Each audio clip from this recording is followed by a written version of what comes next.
অনেকেই জানতে চায় হুজুর তারাবির নামাজ না পড়লে আমাদের রোজা সঠিক হবে কিনা, আমাদের রোজা নষ্ট হবে কিনা, বা রোজার ক্ষেত্রে কোনো ক্ষতি হবে কিনা। তো ভাইরা আমার দেখেন, তারাবির নামাজ হচ্ছে আলাদা একটি ইবাদত, আর রোজা হচ্ছে আলাদা একটি। রোজা হচ্ছে ফরজ, তারাবির সাথে তো রোজার তুলনা হয় না।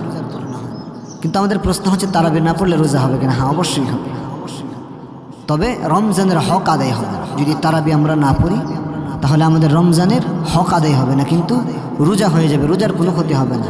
তো আমরা যদি রমজানের হক আদায় করতে চাই, রোজার পরিপূর্ণ হক যদি আমরা আদায় করতে চাই রমজান মাসের, তাহলে আমাদের তারাবি পড়াটা অত্যন্ত জরুরি। তারাবি নিয়ে তো অনেক বিভ্রান্ত, 8 রাকাত না 10 রাকাত না 12 রাকাত, এমনি পড়বো না হেমনে পড়বো, সূরা পড়বো না কত রকমের বেজাল। আমরা কোনো বেজাল টেজালে নাই। আমরা রমজান মাস ইবাদতের মাস, আমরা 20 রাকাত পড়ে নেব, 20 রাকাত পড়ে নেব আমরা তারাবির নামাজ। 2 রাকাত করে আমরা 20 রাকাত তারাবির নামাজ পড়ে নেব। 4 রাকাত পর আমরা হালকা গ্যাপ রাখব। এটা হচ্ছে সুন্নাহ।